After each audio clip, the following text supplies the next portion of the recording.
My name is Shu Lin. My parents moved from China to the UK before I was born in search of a better life.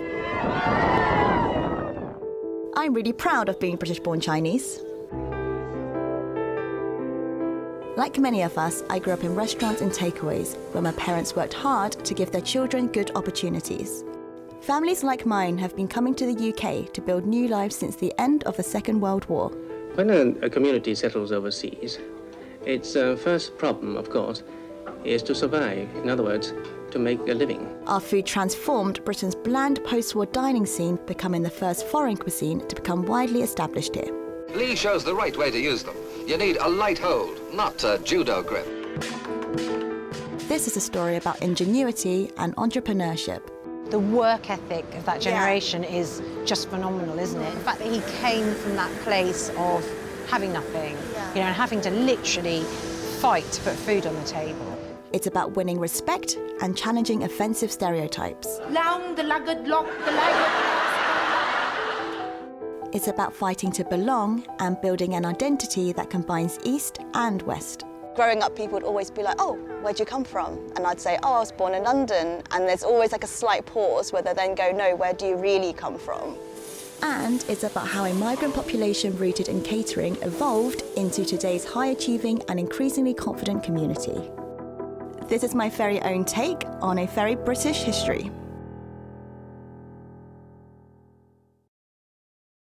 Hello, and who is ready for a new dim sum video in London? For the past 3 years, I've been working as a professional online vlogger, specialising in food, travel and culture reports from all over the world.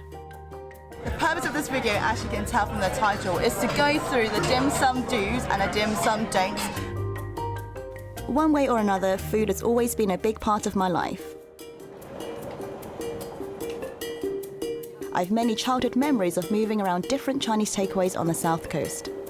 I've probably moved about 15, 16 times at least in my childhood to like early adult years, depending on what takeaway was available for us to move into. The next station is Lansing. So here we are in Lansing Station, and right opposite is Jay Garden, which is my first home here. So I moved here when I was 6 years old, and it's not changed. It's still called Jay Garden 20 years later. Growing up in a takeaway was such a weird experience because you were just one Chinese family in a very, very small neighborhood. My parents were working such long hours, like 10 to 15 hours, so they'd get up so early just to prep all of the ingredients and everything for the night. Actually, we never got to eat the Chinese takeaway food because my dad said it wasn't like authentic Cantonese food. So we had a completely different meal times. Like for lunch and dinner, we'd have traditional Cantonese food that wasn't served on the menus.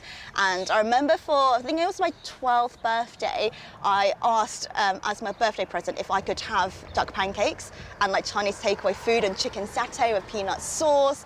And it was such a treat. My parents emigrated to the UK in the early 1990s from Guangzhou in southern China, before my 2 younger sisters and I were born. It is a really scary thought, the sacrifices they made for my sisters and I to essentially have a better life now and a better upbringing. My mum was working in the accounting department of a towel factory and my dad was in sales, so very, very different from catering, and they couldn't really bring those skills over here because they didn't speak English. So then my dad then went into Chinatown and learnt from scratch, just from washing up dishes and things to working his way up to the top. My dad is now 59 and is still moving around for work. Hello. For the last few months, he's been the head chef at a Chinese restaurant in Oxford. 咁點解你嗰陣時中國嚟搬嚟倫敦嗰度嘅？嗰陣時去匈牙利留學啊嘛，就攞咗 visa 嚟英國啊嘛，咁喺英國嚟咗英國第3日，覺得就唔係嚟到英國第3日就喺唐人街做工，咁做咗一段時間咧，覺得即係英國係喺英國生活比較適合我哋咁樣，之後出世啦，咁你出世之後咧，後就想即係我好中意細路仔嘅，咁但係嗰陣時中國政府就只能夠生一個。哦，係喎。只能夠生一個，所以咧就繼續留喺英國。所以就所以就生咗3個啦，就係咁啦，係。我嚟到英國第3日就去唐人街做工，就做最低層嘅，做我哋叫做打雜，咩辛苦工啊、洗碗啊、搞清潔啊，乜都要做，就都直落，淨係開工時間啊，都11個鐘頭嘅，下午5點半到凌晨4點半鐘，中間冇得休息嘅。初做嗰時，夜晚翻到即係第二朝早翻去起身洗面啊，睇啲扭手巾都扭唔到隻手。因為攰到咁。係啊，初唔習慣，啲鑊好重啊嘛。My family's experiences have much in common with those of many other Chinese people who've emigrated to Britain since the Second World War. I want to find out more about why people came here and how a community established itself.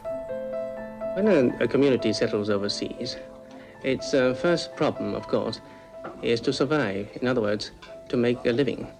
Now, how do we Chinese tackle that problem? In the 1940s, there were only a few thousand Chinese people settled here. Many had previously worked as seamen and went on to open hand laundries, one of the few trades they could easily find employment in.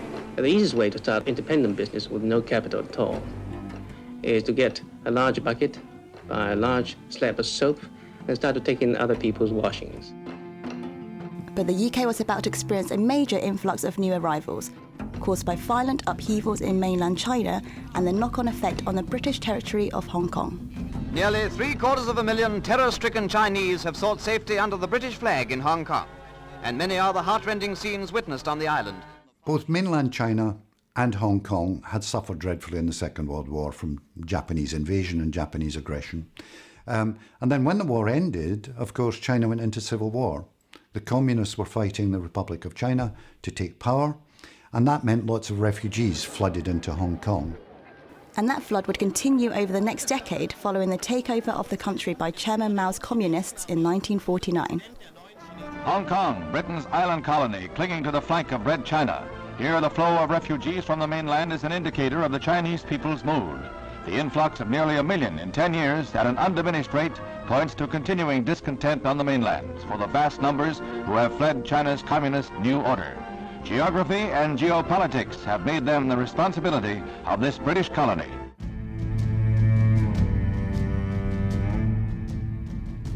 Throughout the 1950s, as its population swelled and economic conditions there worsened, many in Hong Kong decided that they would be better off building lives for themselves in Britain, which as residents of a British colony they were able to do. And Britain was in a welcoming mood. After the Second World War, Britain had a problem. It didn't have enough men and women to fill the jobs, so they were looking to encourage migrants from their colonies around the world to come and work. Hand laundries, the main trade for British Chinese people, were dying out by the early 1950s as automatic laundrettes started opening on British high streets. I hope it's going to be an enormous success, and I am now going to declare it open. Hooray! These would be followed just a few years later by domestic washing machines. But for the new arrivals, opportunities were starting to open up in a different line of work. Young Alfie, dawdling through the streets of Soho, is puzzled. He's never seen letters like these before. If only he knew what it said. And what's this funny man made of china or something? There's a lovely smell of cooking coming out of the door. Let's go inside and see what's going on. Servicemen and women who had been fighting in the Far East had got a taste for Chinese food, so Chinese restaurants were beginning to expand. In 1960, there was about 1,000 and 100 opening every year. Chinese menus detail over 100 different dishes, and if you can't read Chinese, they're printed in English too, with a standard number for each dish wherever you go. The situation of the Chinese was different from the other immigrant groups because in 1961, about 1,200 Chinese applied to come from Hong Kong, and 99% of those already had a job in place before they even got here through their family networks and their village networks. That compared with immigrants coming from Jamaica, from India, where only about 7% had jobs. So while they went off to work in other forms of employment, the whole thrust of Chinese migration tended to be into Chinese restaurants. Colin Kwok runs one of London's most successful Chinese restaurant chains, The Good Earth. But when he first came over from Hong Kong in the 50s to start work, he had just a few pounds in his pocket. I first came to UK in 1958. After 2 wars in China, I find real peace in London. Hong Kong was really a bit chaotic because of the immigrants from China. So it was quite difficult times.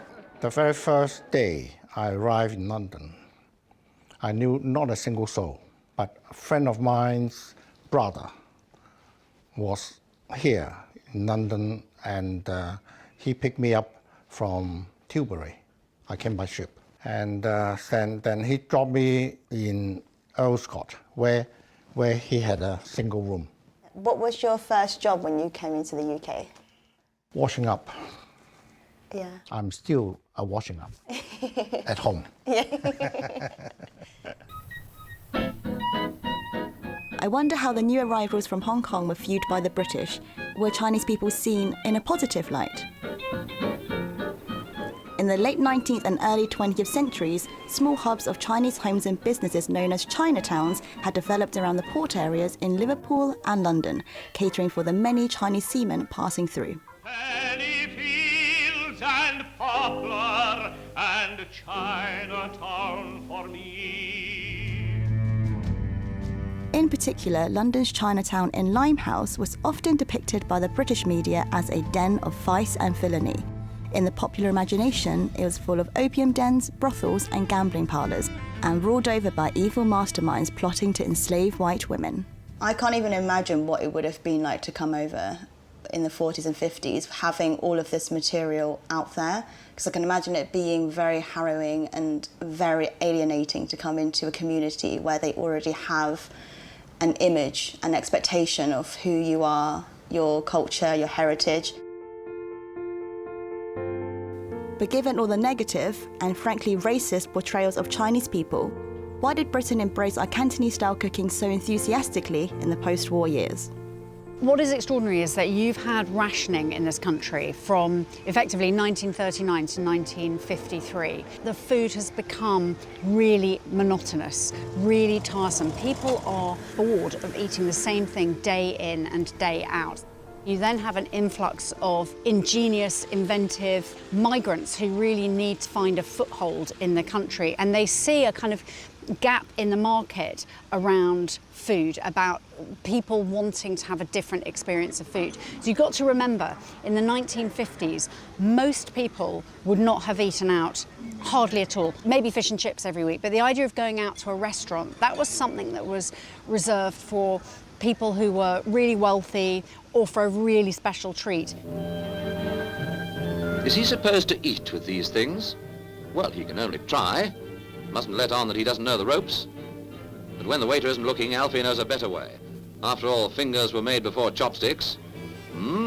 What's really significant about the Chinese restaurants, the first ones, is that they establish an informal and relatively inexpensive place to eat, but one that's nevertheless special. It's a treat. You know, they make sure that there are carpets, there are tablecloths, there are nice knives and forks. The whole place looks special. So you can go there, you know, with your family. You might want to go there on a date. You don't have to be rich, so young people can go there as well. And crucially, they stay open after the pub closes. I think what the first Chinese migrants did that was absolutely amazing was, in a sense, they democratized eating out. They made it available to everybody.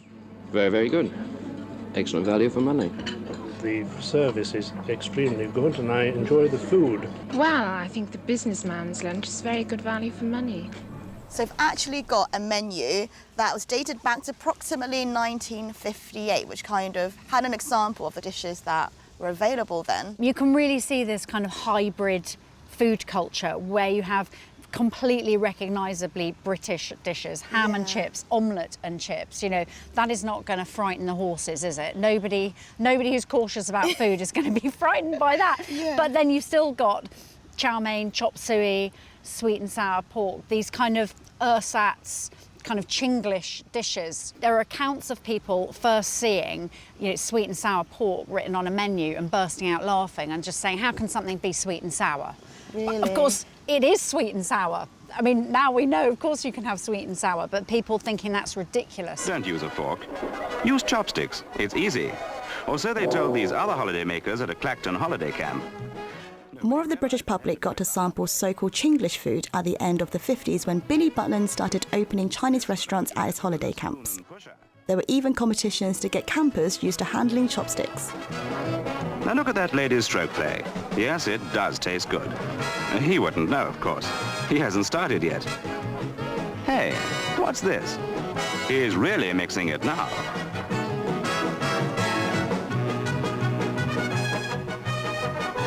Madam, please. In a relatively short period of time, Chinese food is really a kind of established way of eating. And in 1965, there's a catering survey done, and that catering survey tells us that for people who ate out, either regularly or occasionally, 31% of them had eaten in a Chinese restaurant, as compared to only 5% at Italian or 8% at Indian. So Chinese food, it's the first foreign food to get established in this kind of mass way in this country. Billy Butlin wasn't the only person spreading the word about the new cuisine. Kenneth Lowe wrote the first of his many English-language Chinese cookery books in the mid-50s, which over the next 3 decades would expand the British public's appreciation of the vast range of authentic Chinese regional cooking, often very different from the Chinglish version of Cantonese food they might be familiar with. Western people often wonder why we Chinese use chopsticks instead of the usual knife and fork. Well, the answer dates back to Confucius. There's so many things in China dates back to Confucius. He once said that a man of virtue will never live or go anywhere near to the kitchen or the slaughterhouse because he doesn't want to hear the killing of animals or to see the meat being carved and sliced up. And that's why in China, the slicing and carving of meat has never been allowed onto the dining table. Kenneth's daughter Vivian remembers how challenging it was in the 50s and 60s for her father to recreate Chinese flavours from what was available on British supermarket shelves. Of course, there were no ingredients at that time. It wasn't so easy to even get soy sauce in those years. It wasn't in Tesco's and it wasn't in the ordinary supermarkets. So he spent a long time trying to recreate different sauces through local ingredients. So HP sauce, I think, was a key ingredient. Peanut butter. I mean, we want sesame, but peanuts are okay. Up until the mid-60s, the vast majority of Chinese migrants in the UK were single men, and mixed marriages were common. Vivian's mother was English. When we first came here, apart from being short of capital, we were also chronically short of women. The result was that many of us domiciles here have married English girls. And many people wonder how these mixed marriages have come out. Well, from the facts and figures seem to show that they've been quite successful. Well, I ought to know something about that because I married an English girl myself. By the 1960s, Kenneth Lowe had become an established figure in the UK through regular radio broadcasts and television appearances. Dad was pretty much a chain smoker. And so he would be cooking on the wok with a cigarette hanging out of his mouth. And he would never tap the ash, so I'd be sitting there watching this ash just curling over, about to drop in the wok. And I'm thinking, Dad, you can't do that. He just seemed to be a rather shambolic chef to me as well. And that's because he wasn't a great chef. He was an appreciator of chefs. He was somebody who loved the world of cookery and delivered its finer messages to the British public.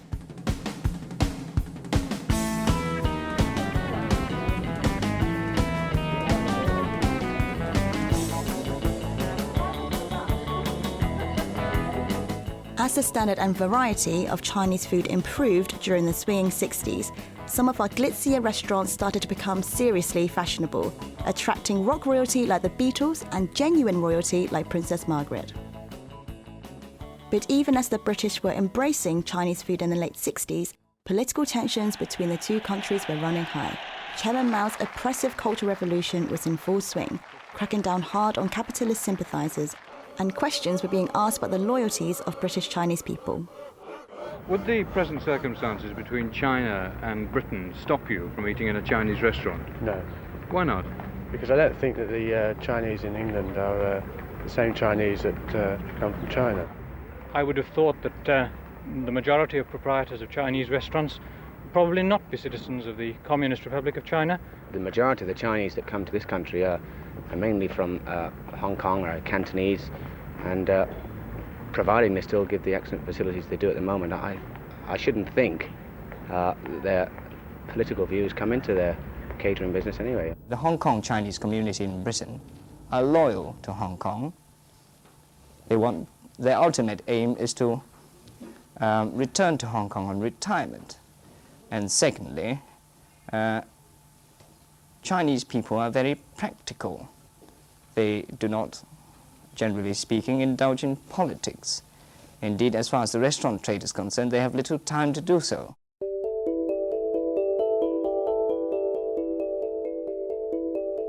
It seems to me that by avoiding political controversies, Chinese migrants were able to concentrate on building their communities. And as a single men married British women or were joined by wives from Hong Kong, family life became more important and a new hub was needed for the growing community. London's old dockside Chinatown and Limehouse had been devastated in the Blitz, but from the late 60s, a new Chinatown developed in the cheap red light district of Soho. To this day, Chinatown is a magnet for Chinese people like me scattered across the UK. Chinatown was such a special place growing up because we didn't get to come here very often.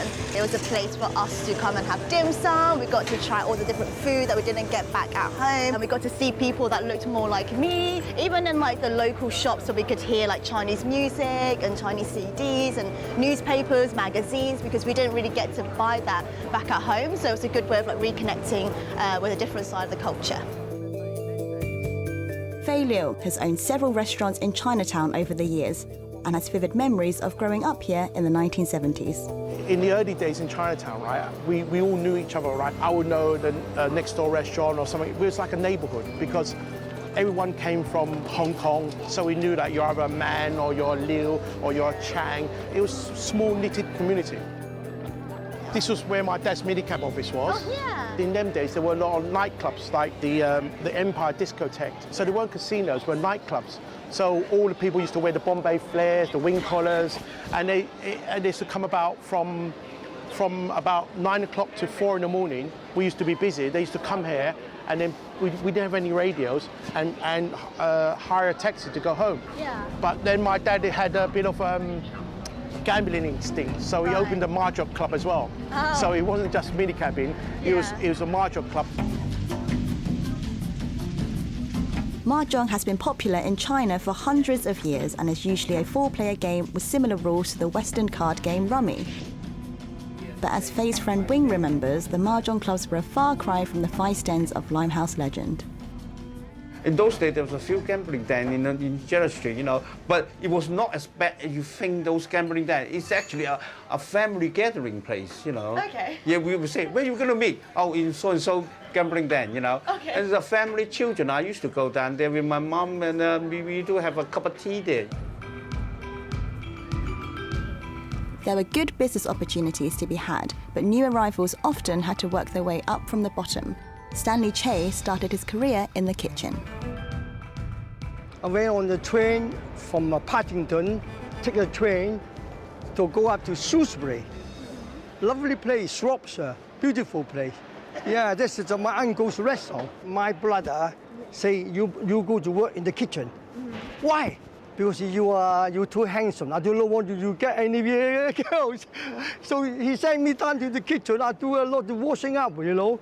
Oh, really unbelievable in those days. You go cut the potatoes, and those chicken in those days, not like now. So come here, put the hand, cut the hands off, cut the hair off, cut the legs off, cut the legs off, cut everything off, you know. And then you unplug inside, called smelly. I've been doing it for almost 2 years, you know. At that time, the community was clamoring for authentic Chinese ingredients. Stanley spotted a business opportunity, and in 1975 he opened the Siwu supermarket. It soon became a Chinatown institution and has since grown into a multi-million-pound business. Does Siwu supply to a lot of the restaurants here in Chinatown? I must say, yeah, 8 out of 10. Yeah, 80%. The managing director of the Siwu Group is now Stanley's daughter, Lucy, who grew up above the store in Chinatown. We were, in fact, the first importers of pak choy in the UK. People would be queuing around the aisles because of some of the ingredients we've got here in store that they just can't get from anywhere else. So what are your favourite childhood memories in Chinatown? Oh, so standing up in the kitchen, as it was then, which was just up there, and a Chinese New Year, and of course you get a bird's eye view, so when the line's jumping up, you see them like literally front on, so I remember that really well.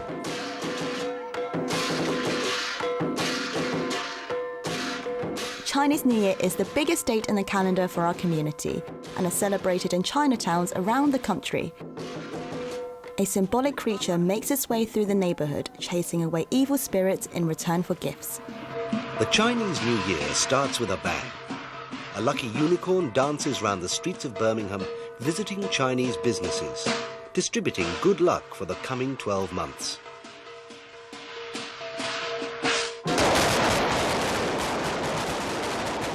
But even as Soho's Chinatown and its traditions were being established, prejudice and abuse from visitors was sadly all too frequent. There's a lot of racism then, yeah, if you don't mind me saying, and a lot of people used to say, you ching chong, wong wong, and this and that. And I remember few incidents, like I explained to you before that we know everyone here. Yeah. Someone called someone's name, the waiter come out from this restaurant, and the waiter used to come out from this restaurant, and they used to fight with English. The only way we can deal with them is, I'm afraid, sometimes, we have to, use violence, You either pay up or you don't leave this restaurant, That's what my father's generation used to do. I'm afraid in the 70s, in the early 80s, still does. In this period, putting up with racist abuse was something most British Chinese families became painfully familiar with. The actor and director David Say grew up in a takeaway in Herefordshire. Every Friday, Saturday night, white customers would come in drunk and be very racially abusive. And it was traumatizing. For black people, the N-word is unacceptable. For South Asians, the P-word is unacceptable. And for Chinese people, you do not use the C word. It's not a shorthand for a Chinese takeaway. It's an offensive word that's been used to really hurt a lot of young British-born Chinese. I could really relate to what David was telling me, because although prejudices have faded over time, they've never disappeared entirely. I think growing up in takeaways and restaurants, there was a lot of mimicking with obviously their accent, and at school people would pass by and kind of make comments to me about the way I looked or kind of mimicked what Chinese would sound like. But I think I just kind of learned to shrug it off after a while and just kind of thought that just kind of comes with the territory of being Chinese in a small local town. David's story also reminded me that xenophobic stereotypes of Chinese people were deeply ingrained in the popular culture of the 70s and 80s. Orange. Orange. That's better. You really must work at those R sounds. I try very hard. Try saying, round the rugged rock, the ragged rascal ran. Down the lugged lock, the lagged...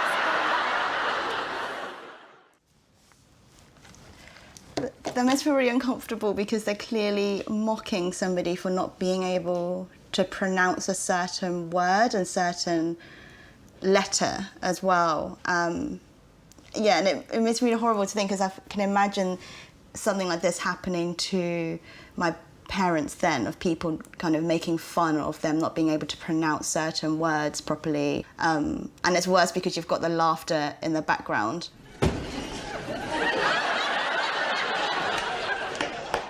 Is that your national costume? This is the uniform of People's Army of Liberation as prescribed by Chairman Mao. You not like it? Well, I think it lacks a certain finish, a belt of ammunition, a couple of hand grenades. I think it's really disturbing to think that that was the everyday norm back in the day, and a lot of people would consume this type of media, and their main takeaway, excuse the pun, would be that this is how you would treat other people who don't look like you. What's this dish called? In English, it's called politician's pudding. Why politician's pudding? Because into it we put pea stalks. Pea stalks. That's a Chinese joke. Why there no crapping? Why there no crapping out there? Racist attitudes weren't the only social problem the community had to contend with. As Chinatown grew and prospered, there were often large amounts of cash circulating, making it a prime target for criminal gangs. In the old days, right, all gambling joints is all cash. Yeah. So, for example, like Christmas, people used to bring suitcases from Scotland, saving all their years' wage. Full of cash? Yeah, full of cash. Really? Saving all of their money. They've made the whole year in Scotland, come down Chinatown to gamble, not just like briefcases of cash. Actual suitcases of cash? In them days, weren't £50 notes, they were £20 notes. Wow. In 1982, a gang tried to extort some money from Faye's father's gambling joint with fatal results. My father paid them £500, and after when they came back to collect the money, they were scared because we had security then. So they put a chain around the door and threw 2 fire bombs, petrol bombs, and there were 7 people inside there, and they were burned alive. The entrance was blocked. Oh, that's awful. They thought my mum and dad would have been killed that night, but they left early. Oh, wow. Yeah, 7 people got burnt. Oh, that's awful. Bit of history. Yeah, yeah.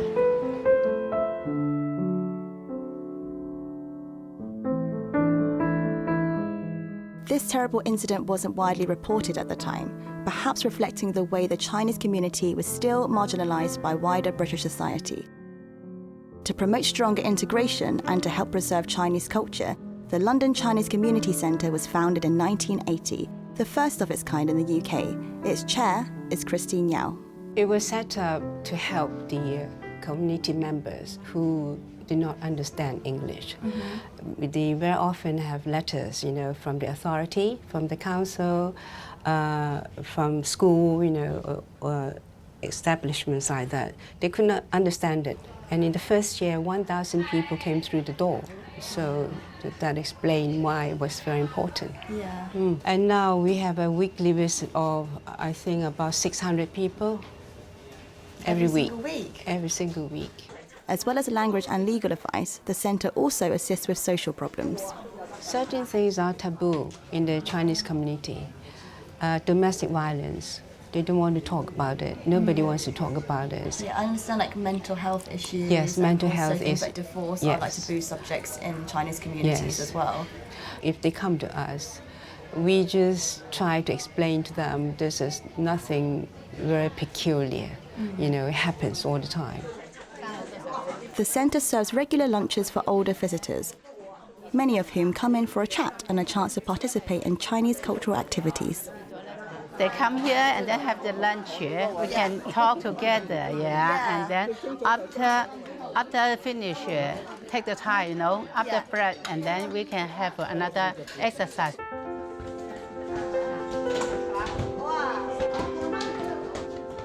There are all sorts of classes on offer here, from Chinese dancing and opera singing to calligraphy and painting. 1, 2, okay, sync.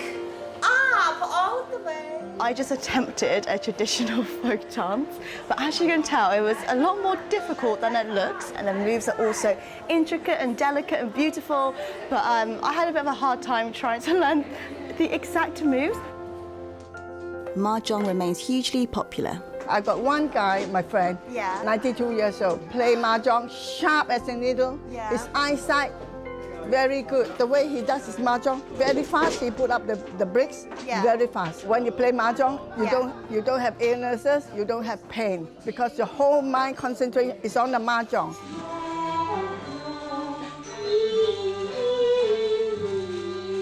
Because we didn't have this growing up. I didn't learn things from TV or from what our parents said, so to have somewhere like this, it would really have helped my sisters and I to feel more connected to, you know, our heritage and background. I think it's very important to make sure our culture and heritage will be maintained from generation to generation. Yeah.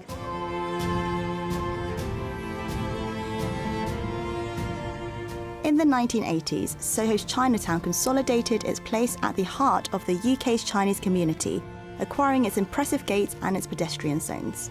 These were boom times for Cantonese food. Mainstream supermarkets started stocking Chinese ingredients and developing their own brands. Recipes and adverts were everywhere. Skillfully blended to traditional Chinese recipe to help you make mouth-watering Cantonese sweet and sour chicken. Okay, Fred? No, I'm Bert. Oh, so sorry. All home-plied men look same to me. Ha ha! On electricity or gas, TV chef Ken Hom picked up where Kenneth Lowe had left off, demonstrating the best ways to cook Chinese food and sending wok sales soaring. Now you can confidently cook Chinese food at home, so let's walk together. Having transformed the British restaurant culture, Chinese chefs were about to radically change the style of TV cooking programs too. Over the next few weeks, I'm going to be introducing to you many of the cooking techniques used in China. These are some of the dishes that I'll be showing you how to make during the series. I had a chance to meet the man himself, still going strong at 70.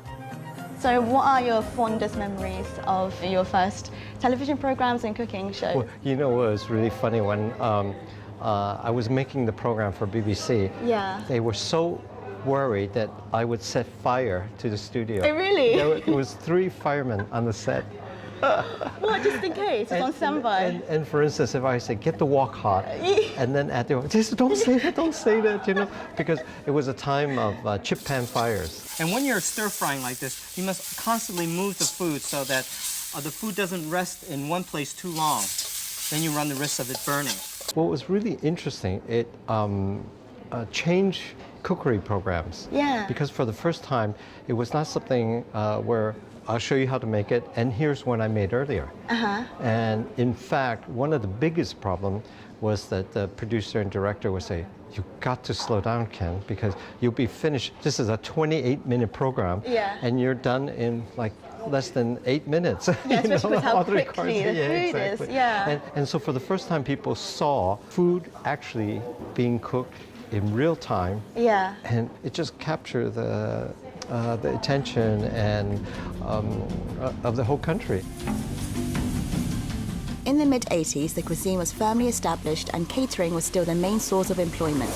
Only 2% of British Chinese people worked in professional white-collar jobs. But for many children of Chinese migrants, the prospect of spending their lives working in catering was not very appetizing. The present idea of the Chinese previously was chip shops, laundries, and restaurants. You know, they seem to graduate. They start off in laundries, graduate to a chippy, and then finally to a restaurant, and at full stop. That's the basic idea. In a lot of people's eyes, even amongst the Chinese themselves, well, we're trying to break out of that. Everyone here wants to evolve from that, change from that. I lived in a chippy. You live in a chippy. But I know a number who are, even though they live in the chippies, are still moving forward. You know, getting good grades, hoping to do something with their lives rather than follow their parents into the chippy. Being confined to a Chinese takeaway for the rest of your life seems like hell on earth. And Chinese families, regardless of class, have been very focused on education. Chinese families look after themselves, the community to some extent, but it's a very family-oriented society. So they're really looking to the education of their children, and that's going to show in terms of the aspirations of the next generation. The views my own parents held about the importance of education seem to be typical of those of many first-generation Chinese immigrants. They always drummed into us, you know, the value of money and how hard you have to work for your money, which was why they were so strict on us for our education, because they'd always say, we don't want you to end up doing this. We don't want you to work in a Chinese takeaway all these long hours, so you have to work very hard at school to kind of make all of these long hours and the sacrifices worth it. Instead of having like playtime, we would have toys and things, and my mum would bring us like Carol Vorderman books, where she's done maths books and English books, and she'd make us fill it out in pencil, then rub it out, and then be like, surprise, you can fill it out again after school. And that was like, yay, after school like fun activity, which wasn't actually that fun, but she'd entice us with like food and gold stars, so we did it in the end. Hannah has been my best friend since my primary school days in Lansing. She remembers just how strict my family were with our education. We had a big group of friends, and if we wanted to do something on a Sunday, Shu had Chinese school, so she couldn't go. Things like sleepovers were a lot stricter with you. I know that homework and doing extra work was a lot stricter in your household than mine. Hannah has vivid memories of me waitressing as a teenager in the Lansing restaurant my parents took over after a few years of running the takeaway. I could never go out weekends because I'd be working at the restaurant. Me and my family used to go and visit all the time. My parents absolutely loved it in there. And I was the waitress? Yeah, you were the waitress. And I remember you were like the first person I knew to have a job as well, because you started waitressing quite young. Because it was a family business, and I think you got a lot of tips as well. So, yeah. I learned a lot, especially like Christmas, when people are a bit tipsy, and you're a 13-year-old, and I'm like, oh my God, this gave me £5. Yeah. I'm even quite jealous because you always had like disposable income at that age, and it would just be like, I wanted to add my paper round, which didn't pay a lot. From the 90s onwards, British Chinese people have become an incredible success story for this country's education system. So much so that today, British Chinese youngsters are the highest performing ethnic group in England at GCSE and are more likely to attend university than any other group. Within the space of a single generation, we've gone from just 2% of us working in white-collar professions to nearly 25%. But despite the success, the economics of the catering trade left many of us scattered and isolated. And that's why the arrival of the internet at the turn of the millennium was such a big moment for us, bringing people together to talk about shared issues. Hello and welcome to the third mukbang musing today. We have... Online communities and social media have certainly been important for connecting me with other British Chinese people and for my work as a professional vlogger. Growing up, my parents always wanted me to go into like business or accounting or maybe a lawyer or a doctor. I didn't fall into any of those things, even though they still desperately want me to change my plans to go into banking or finance. But I think at the start, they weren't very understanding about me wanting to go into the creative field. But I think as time went on, they are now so much more supportive, especially because I've kind of made it into more of a business myself. Through my vlogs, I'm often contacted by young British Chinese people who are keen to discuss issues of identity and belonging. Sarah Ye was one of the pioneers who kickstarted these kinds of online discussions within the wider Chinese community.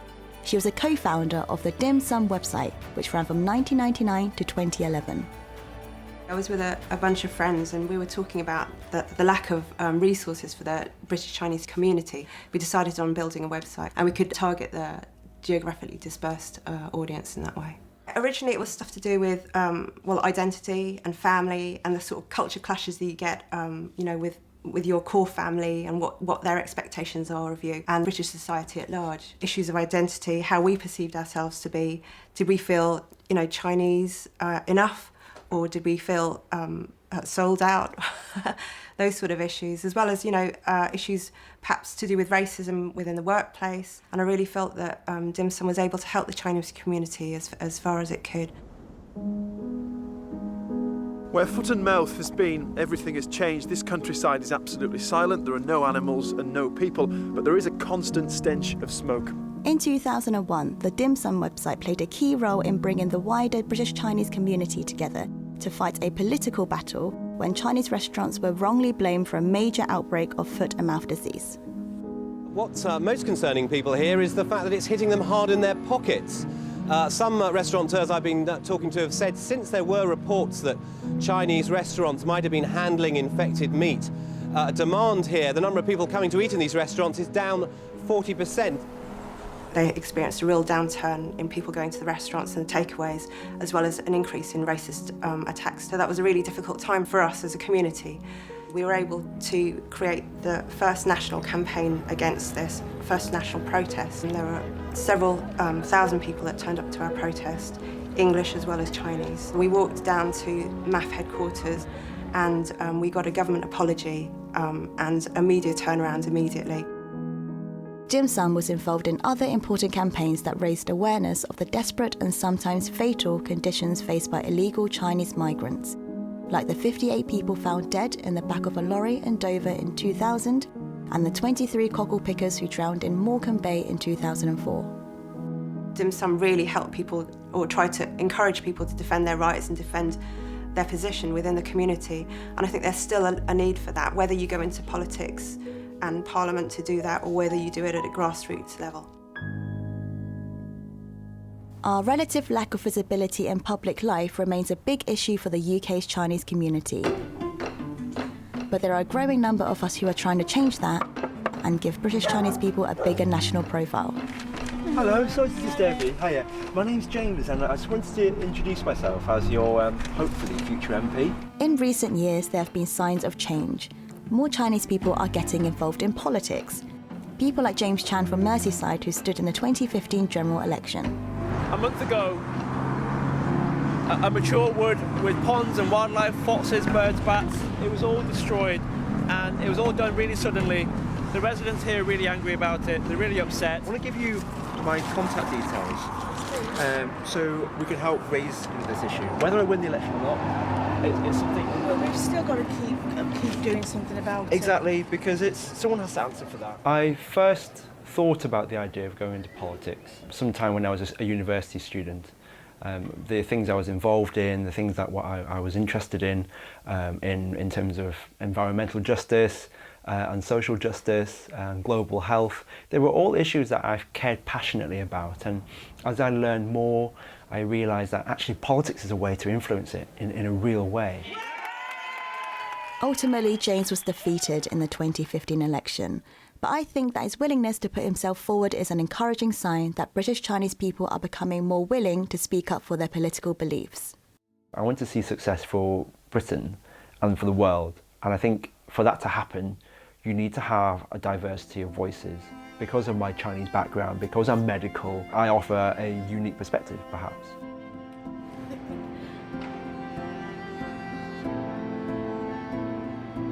I feel it's really important for British Chinese to participate, to voice out. And I think it's through politics and through the arts that we will finally be more visible in the UK. In the early 80s, David Yip starred in The Chinese Detective, becoming the first Chinese lead actor in a British television drama series. But nearly 40 years on, actor David Say believes that there's still plenty of progress to be made in Chinese representation in British art and culture. He has direct experience of how Chinese people are routinely stereotyped. When white people write stories about us, so often they want us to play criminals. And it just creates this really very racist and ridiculous and wrong impression of us. As a young adult, when I used to go clubbing, people would just come up to me and say, "Do you have drugs?" I mean, just because of this racist assumption that Chinese people are criminal. David was the founder artistic director of Yellow Earth Theatre, which was set up in 1995 to give a greater platform to British East Asian actors, as well as directors, writers and designers. Yellow Earth Theatre was necessary so that, thank goodness, you know, the 3 years of drama school training weren't wasted. You know, you don't end up just playing martial artists or waiters or, you know, triads and criminals. You know, for the women, prostitutes and, you know, all these very negative things that white writers, directors, producers and so on feel that are acceptable to portray us. They're not acceptable. Our contribution to the history of the UK is as valid and vital as anybody else. We're here. We've been here for a very long time. The first recorded Chinese visitor was during the court of James II. So don't tell me any period drama on the BBC or anywhere that you can't include people of Chinese descent. Because historically we've been around, but our history has been kind of erased. And if you look at BBC EastEnders or The Archers on Radio 4, British Chinese have still been rendered invisible. I think it's time for that to change. It really is, because otherwise we're forever being treated as other, as if we don't belong. We may still be fighting for better recognition across British art and culture, but our cuisine is now better appreciated than ever. The days of Chinglish menus are far behind us, and the vast range and sophistication of Chinese food is now justly celebrated. The Golden Chopsticks Awards were set up to honour the best of the UK's Chinese and East Asian cooking.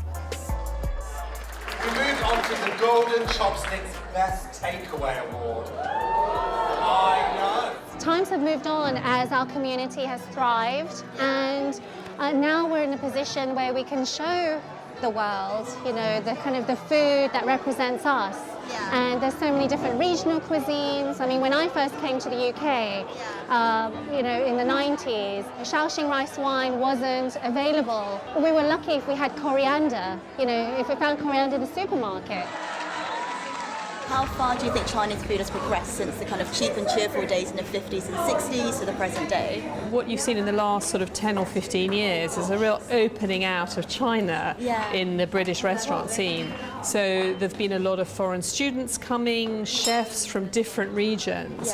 And so now, you know, the Cantonese have lost their stranglehold on the restaurant industry. We've got Sichuanese, Hunan food, Dongbei, all kinds of exciting developments, a couple of Shanghainese supper clubs. And I think also with the rise of China on everyone's minds on the world economy, it's just that, you know, the status of China has grown and people are more aware of it and they can see that it's going to be more powerful in the future. And I think that's also had an impact on the way that Chinese food is viewed. You know, it's not low status, cheap food anymore. China's rising status and the relaxing of its immigration laws has meant that most recent Chinese migrants to the UK, particularly students, have been from the mainland rather than Hong Kong. And that's been changing the face and character of Soho's Chinatown. I think the future in Chinatown is not going to be Cantonese. It's going to be mainland China people who are coming in money from China who are investing. But Cantonese are out. I mean, we've been here since the 1960s. I'm in my second generation. My sons are all westernized. They've gone to university. They're going to do a 9-to-5 job. They're not going to go in catering. In recent years, many of the older Cantonese restaurants in Chinatown have been hit with steep hikes in their rents and rates. I mean, if you walk past now and 20 years ago, you will notice a lot of changes. In terms of old restaurant, most of the big restaurants is actually gone now, and this is unfortunately will be the future. I mean, it might not be a Chinatown anymore. It will be something else. And do you think it'll be more of like a Pan-Asian? I think it will be a Pan-Asian type of town now, and although the Chinese actually put in a lot of time and effort building up the image and icon and building these gates and making this to be one of the best Chinatown worldwide, and it's a shame that eventually we will be victim of our success because the landlord wanted more and the business rate city council wanted more as well. But, as in the past with laundries and catering, more recent Chinese immigrants have proved adept at finding profitable business opportunities. When there was a large influx of people coming from mainland China, then there had to be a new service, and that service really morphed into Chinese medical shops. What we don't have as a nation is the ability to get the quick fix. Either your shirt's got to be laundered, your stomach has got to be full, fast, or your back has got to be fixed. You know, to get physiotherapy, you have to wait a long time in waiting rooms, and physiotherapy may be great, but it doesn't have the immediacy of Chinese massage. It's a bit painful, but you walk out feeling better. We may have been successful at providing services and earning money, but for me and many other British Chinese people, working out where we truly belong is a journey of a lifetime. In 61 years, I've become more like an Englishman than a Chinaman. But of course, I'm Chinese. My blood is there. I can't change it. I spent these days 4 months away from this country. in Hong Kong. But I still feel homesick. When I was growing up in Lansing, Hannah was always aware of the conflicts of identity I was experiencing. When you were younger, you would do a lot more to try and be more Western, and even though you had a really, like Chinese culture was a big part of your upbringing, you muted it a bit more, I think, and you wanted to do more Western things, maybe in that rebellion sense that you always kind of want to do what your parents don't want you to do. But as you've grown up, you've really embraced it. I think back then, like, when lovely. I was younger, I was so ashamed to be Chinese, and also it was like I got so much from other people being like, you don't look Chinese, you're not this, you're not that, and I just grew up just being like, I hate being Chinese. And then being a lot more confident when I was older about embracing that and being more confident. And it's nice to see you're proud of it now, and it's part of you, it's not something you're trying to hide. Yeah.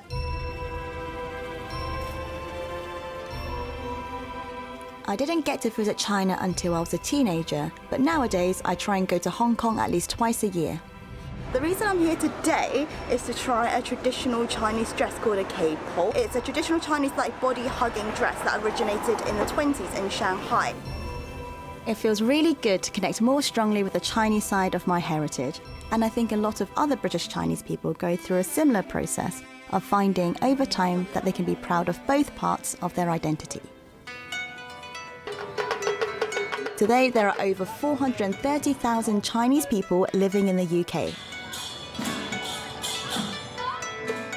Since starting as a small Chinatown community event a generation ago, London's Chinese New Year celebrations have become the largest of their kind outside Asia, attracting hundreds of thousands of visitors. It's amazing here at Chinese New Year. You just can't get down the street. You know, it's just absolutely rammed. But that's really lovely too, because you can now see as well, you get so many Westerners coming up. You know, Chinese New Year is the first proper festival in the UK calendar, which is so exciting. Another highlight of the calendar for British Chinese people is the annual dragon boat race held in London's Docklands. Particularly for those with roots in Hong Kong, it's a great way of celebrating that cultural fusion of East and West. Dragon boat racing actually can be dated back to Chinese folklore 2,000 years ago. Back in 1970s, Hong Kong started organizing this international dragon boat festival every year. So it's sort of like mixing this Chinese culture with a sports, international sport.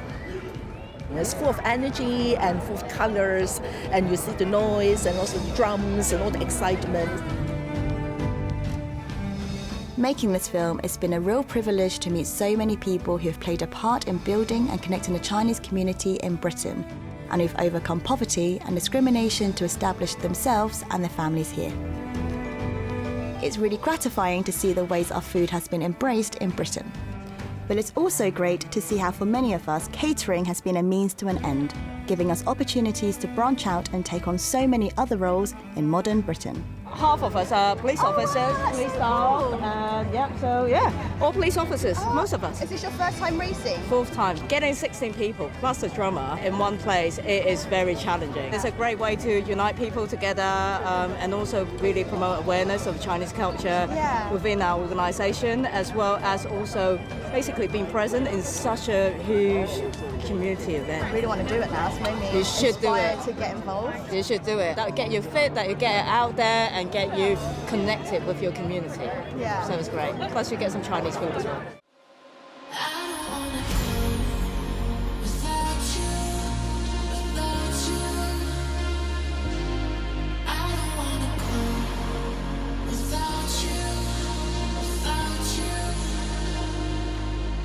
Baby, I'm